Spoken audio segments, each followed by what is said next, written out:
The death toll already around 500 people in a single day. Now that's almost half the overall figure the last time the two sides went to war in 2006.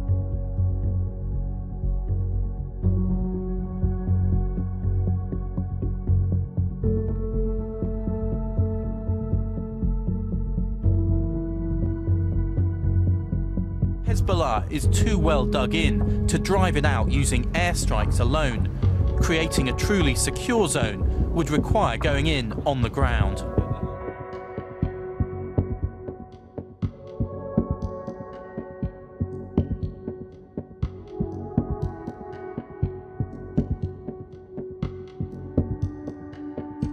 The ruins of 3 buildings hit by an Israeli airstrike just minutes before the ceasefire came into effect this morning. Now, around me is a scene of total devastation. And driving through much of southern Lebanon today, we came across scenes like this pretty much everywhere.